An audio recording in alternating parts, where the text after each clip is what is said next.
There's Kevin with Rogue Deck Builder here with the top 10 cards that I want to brew from March of the Machine Aftermath. Maybe it's just the contrarian in me, but I am loving this set. I did not even do a top 10 list of cards that I wanted to brew from for the last few sets, even March of the Machine, even though I think there is a plethora of good cards from that set. I've just been not really interested in Magic the Gathering, and this set has just really piqued my interest, which is funny because everybody and their dog thinks that this set is just awful, and I am on the opposite end of the spectrum. If you want to see the full rant video, go over to my Gone Rogue Games channel as I'm unboxing some of this product, and I just give my full thoughts about what I think about March of the Machine Aftermath. I don't know why everyone's upset about this product. This has been my favorite product in a long time, just because of the high synergy cards that they put in this set. And it's very interesting with this 3-year standard rotation that they've implemented. This might be the way that they can actually eke in cards for standard for a 3-year environment and not have it mess up their limited formats or their draft environments, or have to, somehow make it commander deck cards legal. I don't know. This is the way they balance standard, in my opinion, is they put these cards in Aftermath-like products. So I'm liking this. Pokemon's done this before with things like Crown Zenith and even having legal cards in their standard format through things like Champion's Path. I don't think that this is like a bad route to go for making a premium or a shrinkflation product to introduce some interesting cards that might not fit in a regular block draftable format. So again, go over to Gone Rogue Games to see the full rant for that video, and maybe I'll do an update video to this as time goes on of why I really like this product. I get the concerns, the optics are bad, the shrinkflation's bad, the kind of like price increase, but we actually did the math on it, and it's actually not too bad. Even the collector's boosters, when you take out all the trash that you usually get from collector's boosters, they're just giving you the juicy stuff in both the epilogue boosters as well as the collector's boosters, and when all is said and done, it doesn't seem like a terrible product. But that's just one lonely old man's view on the internet. Let's get to the juicy stuff here, which is the top 10 cards that I want to brew from March of the Machine Aftermath. Now, before I go to this list, sometimes sets are hard for me to actually even find 10 cards I'm excited about. I think that most cards in this set you can call brew cards. They have high synergy. They're not a lot of just duh cards like a Bone Crusher Giant where it's like, oh, this card's just going to be good. You have to kind of think of where the implication of this card is going to be, and they all are build around cards. So for that reason too, this is just a catnip set for people like me that love to brew with cards. So I've rambled enough though. People just want to see the cards. Shut up, Kevin. Let's get to the list. So on to our number 10. Number 10 is going to start off with Pionalar, Console of Revival. So this card really feels like a young pyromancer to me, and maybe that's kind of, in a Chandra spellbook, it's kind of like a Chandra type card, and in fact this card just wants to work with all of the Chandras that have been printed and the plethora of other cards that Red has added that have this exile type ability. So whenever you play a land from exile or cast a spell from exile, create a 1/1 colorless Thopter artifact creature token with flying. They also have haste. So this is a little bit more powerful than like the servo tokens that have been spit out by Pias or Pias, however you say it in the past, or Young Pyromancer, like the elemental tokens, because of the flying and the haste can actually be the combo piece. So you got to think, if you have a lot of ways to exile cards, and I can think of many off the top of my head in like even storm-based shells, where you exile a bunch of spells and then can cast them. You got to think of also things like Cascade exiles the spell before, does that cast out top of your library? But there are plenty of things now that exile the spell before you cast it, and that will actually trigger Pionalar. So that is not very hard to find lots of ways to do so with this ability. And the fact that they have haste and are flying is huge. Also, it's a 2/3 body. The problem with like the Young Pyromancers, or I'm trying to think of the other one that exists in the Krasis Soldier tokens, is they have really weak bodies. They can be Bone Crusher Giant down, they can be Shock down, and the 3 toughness I think is very relevant for a card like this. If a opponent runs like a 2-mana sweeper, at least you still have your engine left in the form. The one kind of striking problem with this though is the legendary, because you can't have multiples out there, so you got to keep that in mind. But I do see a lot of places this could be a brew around card and can find some pretty sweet combos, so I'm really looking forward to this card. So on to our number 9. Our number 9 is the Jor-El Voice of Zaofir. Now this is an interesting card because of it doesn't change the other abilities on the land. So at the beginning of combat on your turn, up to one target land you control becomes an XX green and blue bird creature with flying and add haste until turn, where X is the number of cards in your hand. It's still a land. So it's going to turn the card into a creature. It will retain any of the abilities, like I believe it'll work with things like Inkmoth Nexus, where it just gets the infect and then can get in there for the infect damage, or anything like indestructible, or has any other sort of like lifelink. I can think of so many land cards that just want to be, have natural abilities. They just need to be animated to begin with. And again, this just seems like a fun card to really try to find some cards that can work around this and nothing else in kind of a draw-go type strategy. If your opponent, if you are leaving out like counterspell magic, or if you have protection, like losing your land is a huge liability. But the fact that this is going to be turning all of your lands into threats, or at least one of your lands into threats, it's very evasive to be able to get that land through. And the fact that it draws you a card, I think the upsides to this weigh down the downsides of having to be able to protect this. Plus, on the super safe side of this it's not a must, it's a may. Up to one target land you control becomes an XX. So if you're trying to go into a board where you're like, okay, my opponent can do something about it, then you're like, okay, I'm not going to do it. I'm just going to pass on this ability for the turn. So having it be a 4-mana 3/3 is a little bit underwhelming at this point, where they've kind of pushed the power level of most of these creatures and made like 3/3s for 3. However, I think the upside of this is huge for it, and there are a lot of cards, a lot of land cards that I currently think off the top of my head that are really, really strong with this particular card. So really liking this card.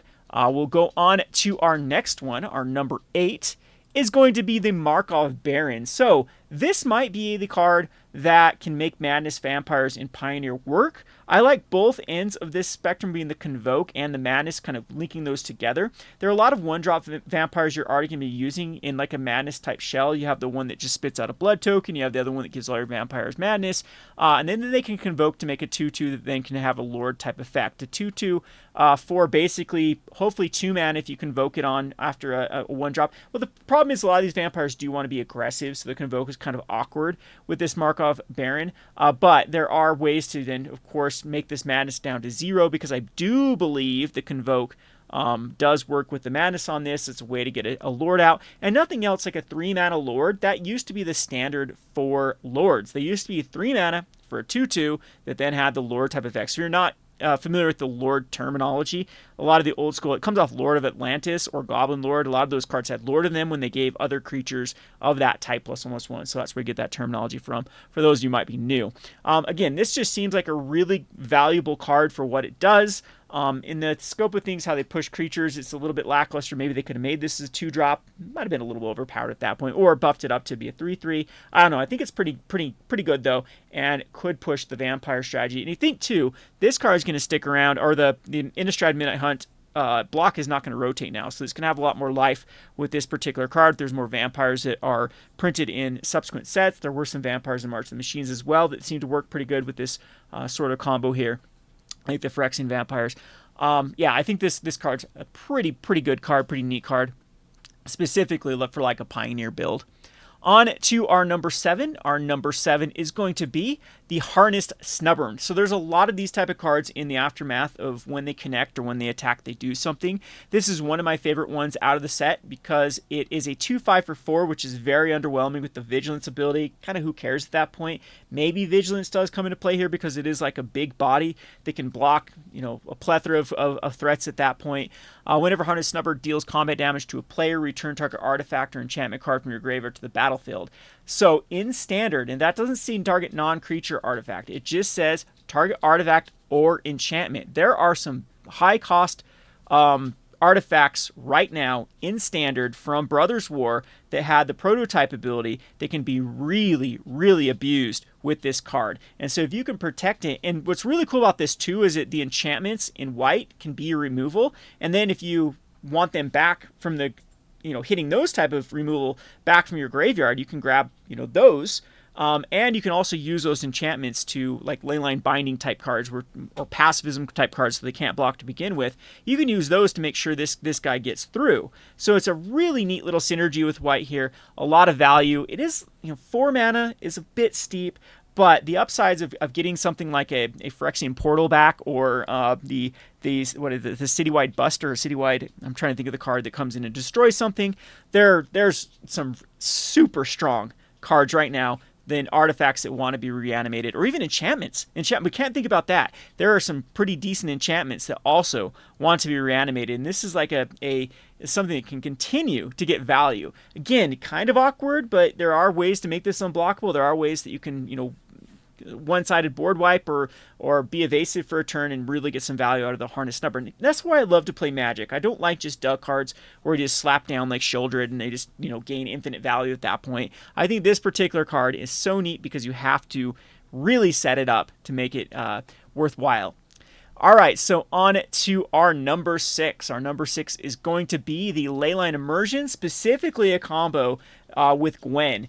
From the Brothers' War. So that is an elf that says whenever you cast a creature spell with 5 or greater, you untap it and it can add 2 mana to spend towards creature spells. Well, if you put Leyline Immersion on Gwen, you can start casting some things like Niv-Mizzets and then untapping it, and then so the whole reason they've said spend this mana only to cast spells with a Leyline Immersion, which says add 5 mana in any combination of colors, spend this mana only cast spells, is they don't want activated abilities that then allow this card to then untap and then, go infinite. So they made it a little bit harder for this card to go infinite, but there are plenty of ways you still could go infinite with this. So in Pioneer, you can cast this with Acerric, and then Acerric will allow you, that's a dungeon crawling one, it's a creature with 5 power or greater, and then it'll untap Gwen, and then you can just go infinite with the 3-card combo with Leyline Immersion. So, of course, I think that this is going to be slotted in that deck as a one-of. I think it's right on power level with a few other cards in that deck. The fact that it also gives your creature Ward 2 is kind of interesting there, so it protects your combo piece.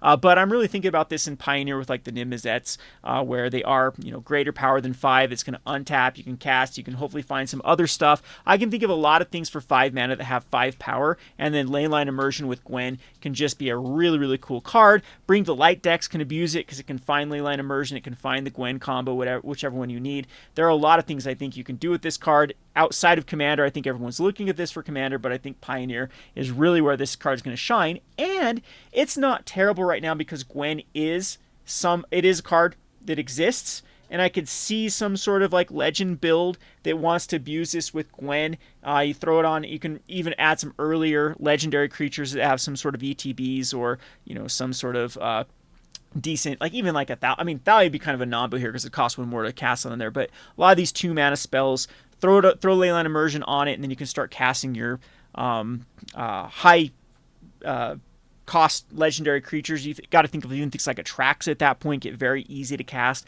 So this card I think is a card that has constructed playability beyond just Commander.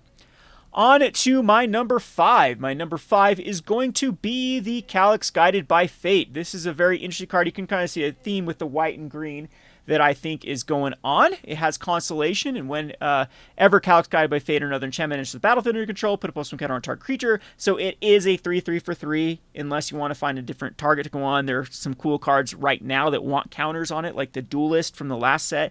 You put a counter on it, it draws a card. So you got to keep that in mind. There are some synergies just with the +1 counter on it. And then whenever Calyx or an enchanted creature you control deals combat damage to a player, I wonder why they didn't say enchanted creature or enchantment creature here, because that would just work. They wouldn't even have to say Calyx here. Whenever an enchanted creature or enchantment creature, but I guess they didn't want to do that. Whenever it deals combat damage to a player, you may create a token that's a copy of a non-legendary enchantment you control. Do this once each turn. So you can create a copy. It's only 1 per turn at that point, but there are a lot of ETB effects at that point that you can, get an aura back. There are a lot of enchantments that are very, very strong to create tokens of. It doesn't go away. Again, you have to be sort of filling up the graveyard. There are some sagas right now that are pretty strong that then will go into the graveyard, and you can create copies of them, and that's way you can find residual value from them. So I think this is a really, really neat card, again, with its synergies of possibilities that do work. I'm even thinking about like enchantments that used to sack themselves from, if you go in the Pioneer age. There's a lot of things that then, ETB type effects, sack them, get them back. Really, really cool combinations there with Calyx. Alrighty, so on to our number 4. Number 4 is the Arnie Metal Brow. Arnie Metal Brow is a 3 mana for a 3/3, and whenever a creature you control attacks or a creature enters the battlefield under your control attacking, which is kind of cool because the problem is, that's the so actually, okay, so this triggers off itself too. This even gets even more interesting. So whenever a creature you control attacks or a creature enters the battlefield and control attacking, you pay 2. If you do, you may put a creature card with mana value less than that creature's mana value from your hand onto the battlefield tap and attacking. So you can actually hit some like chains here if you have enough mana with this creature. And it's just, I think it's just a pretty good way to sneak in cards with Arnie Metal Brow. It's a good way to abuse to me, it just seems like that chain is pretty good the higher up you go. So if you go up to your 4-drop at that point, you're attacking you with your 4-drop, you can get a 3-drop out and a 2-drop. Yeah, on the same turn because you would have that 4 mana left over, and it can just lead some scenarios where you just push through a lot of damage. So again, this card is pretty bad by itself. Like it's pretty underwhelming. Actually, I don't know. It actually does seem to have some pretty decent value the higher you go on your curve. And then you just got to think of things like even like the Goldspan Dragon that adds that treasure token you can actually, pay for the 2 to put something else out. I just like these kind of strategies that really can push through some stuff. And it will take a lot of tuning a deck to really know the numbers of where you'd want the cards. But to me, that's the most interesting part of Magic the Gathering is not only brewing the deck, but then really testing it and figuring out which cards do synergize the most and how much punch you can pack, how much bang for the buck you can get out of one of your cards. So really, really neat card. Looking forward to brew with this one. All right, on to our number 3. Our number 3 is the Danatha New Benalia's Light. Danatha is a 3-mana Vigilance Trample lifelink. Once during each of your turns, you may cast an aura or equipment spell from your graveyard. Now, this one's pretty cool because this is a way to get back your Ethereal Armors or your All That Glitters. So I think that a lot of aura-based decks in Pioneer are going to want to slap this in as a one-of. What's really neat with this, too, is a Trample and Lifelink. That's typically a lot of decks like to put in a Trample and Lifelink card just to do those races against other aggro decks. Vigilance is also huge. This is a perfect card just to slap a ton of auras on, and it does very well after board wipe to start building back up the auras for Danatha to then just take over the game. So this is a pretty interesting card in Standard, but Pioneer is really where I'm looking at it. You got a lot of ETB effects too off auras. Equipment too, I haven't even talked about equipment. There's a lot of equipment strategies you could go with this as well.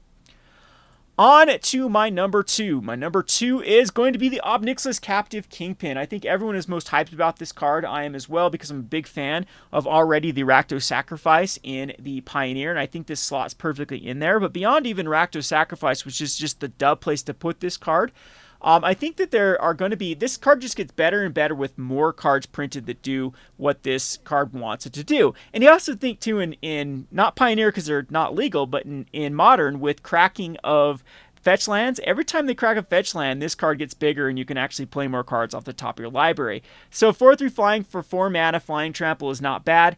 And the ability, this ability to then get bigger and bigger as time goes on and to actually get card advantage is exactly what many of these decks want to see. I've seen like things like Smothering Abomination be flirted with in the Rakdos Sacrifice because oftentimes there's just not a good way for you to fill back up your hand. And I've even seen a lot of the Jund list go into I'm trying to think of the dragon out of the Jund that every time you sacrifice, you draw a card. I mean, typically, if you have the devil out, Ob Nixilis is going to fill that role just fine. And you're going to be able to fill back up your hand, keep your hand, really gassed up against certain matchups. It works with the Crazy Cat combo with every time the cat dies, they lose a life. And at that point, you get a big Ob Nixilis. So I know people are going nuts with this with some of the Commander combos, but I think this is a pretty good card. Modern, Pioneer, and Standard. There's plenty of things, too, that dish out 1 damage because that's losing 1 life is when you deal 1 damage. So really, really neat card there. On to my number 1. So number 1 is my favorite card, drumroll, from this set. This is going to be the Erborg Scavenger. So this, I think people are sleeping on this card. This is like a Graveyard Trespasser without the ward. I get it, the ward's huge. But when it enters the battlefield or attacks, exile target card from a graveyard, put a +1 counter on Erborg Scavenger.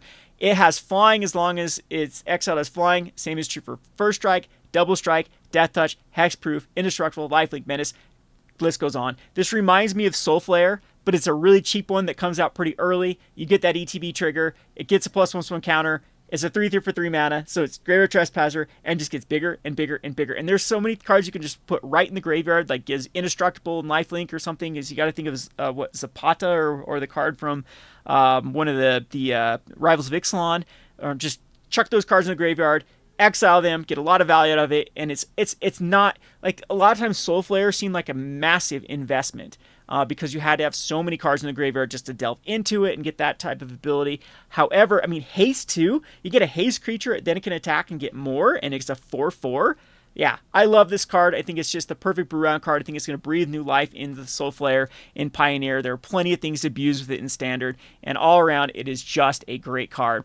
So there you have it. There are my top 10 cards that I want to brew from March of the Machine Aftermath. Hope we can load up the good old empty arena and put these in Standard. And I'll try to be building some Pioneer decks because we have been playing a lot of Pioneer here at the store, and all of these seem to be interesting cards to brew around. So I hope you enjoyed this video. I'm looking forward to see what your cards that you want to brew from March of the Machine, or how you feel about this set as a whole. I know so many people have just poor reception of this, but I could see this being, I mean, it's almost a full set-ish without all the draft trash, and these are cool cards that just didn't fit. They didn't find a home in, and that's one of the cool things about this Aftermath. It was like they wanted to showcase a lot of these cards losing their sparks, and make interesting abilities, and I think they just knocked out of the park. I know I'm in the minority here, but that is my, I guess that's my 2 cents, my opinion. Just my opinion, man. So, hope you enjoyed this video. Kevin with Rogue Deck Builder. Thanks for watching.